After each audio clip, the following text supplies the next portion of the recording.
Hey guys, it's really gross and cold and rainy today. Ooh, boy. So I am doing all of my exercises in the barn. And right now I'm doing what I call stall lunging, and I'm just using the target and standing in the middle of their stall and asking them to walk a circle around me following the target. And what that does is the walls of the stall create the necessity for them to kind of bend and organize in a tight space. These stalls are pretty small for these big guys. And this is Rocco, and this is the first time he's actually done it this well. Usually he'll take 3 steps and then quit on me, so this is really awesome for him.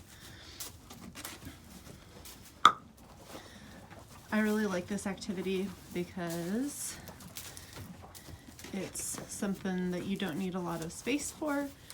I'm gonna see. Oh yeah, good boy. Come on, keep walking. Give me a little panther walk. It's the first time he's ever done that. I'm so proud of this horse. He's made so many huge leaps and bounds in the last month or so.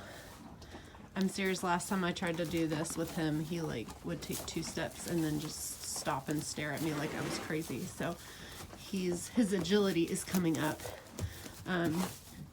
If you're having trouble doing this, I would definitely start in a little bit larger space. Like I said, these horses are pretty big and these stalls are kind of small for him. Good boy. See if I can get him to do a little panther walk and keep walking. Come on, bud. Good. All right, y'all, this is Sifo. Oops, sorry, bud. And this is a lot more what Rocco was like when we first started. He couldn't stay out towards the edges of the stall. He would just kind of pivot around with his front feet and run out of space. Walk on, come on, take a step.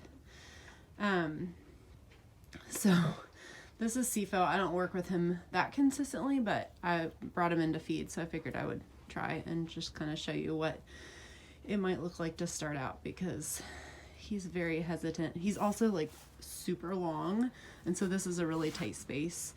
A better way for me to set him up for success would be to find a little bit bigger space. There, he took 2 steps towards the target, so I'm going to reinforce that. And that's how Rocco started, 2 and 3 steps at a time, reinforcing, and now I think I got 3 laps at a time, so just takes some time. All right, I'm gonna see if I can get him to pivot. Come on, bud. Come over here. I'm just setting the target on the wall. Good boy. Like 1/8 of the way around. And then since he did that, now I'm going to, where he can see it, bring the target over to this corner, which is gonna involve him having to turn, come on, almost all the way around. If I move it too far, he just kind of gives up. Come on, bud. You got it. You just gotta move your hind end over. There you go. See, he figured that out all by himself. Good boy.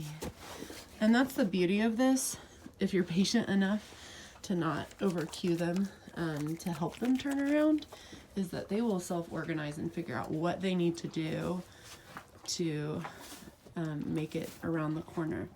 Come on, bud. Good. So now I'm getting a little bit more buy-in. Come on, bud. Yep, touch the target. No, we're not doing carrot stretches. There you go. Good boy. So with stuff like this, it starts out really slow in the beginning, and he's very long and kind of stiff. He's a little bit older and hasn't been doing this work nearly as long. So, yeah, it's important to be really patient in the beginning. All right, I'm gonna see if he'll give me a few steps the other direction. Come on. Good boy. That was really good. All right. And now I'm just gonna move the target, kind of lead him over and see if I can get him to swing his hindquarters around and touch the target on the wall. Come on. I'm putting it where he can see it and then kind of slowly moving it just out of reach. Good, just so he has to take a step. So I'm using the target to just kind of lead his nose around and just out of reach so he has to take a step. Good boy. All right. And we're gonna try one more little pivot because he's got me kind of cornered here. Come on, and I wouldn't do this with the horse that you didn't fully trust to be like really chill in a stall. Like, because right now I'm like cornered by his hind end. But these guys are really good.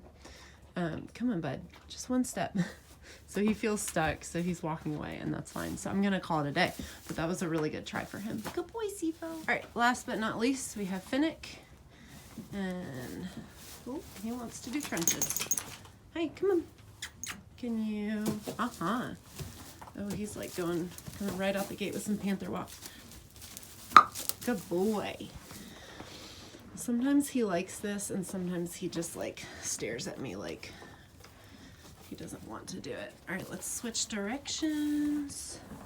Come on, bud. Of the three, he's probably the most agile. Oh, he's looking for food. Come on, bud. But he's also the most distracted. Finnick. Come on. Here we go. He did not want to go the other way.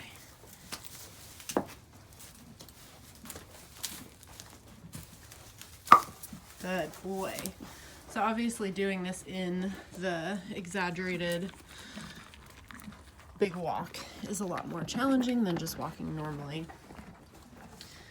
And that's kind of the next level. He's not perfect about staying out on the circle. He tends to fall in a little bit, but he really likes to show off his panther walk, so that's fine with me. Come on, bud. Are you done?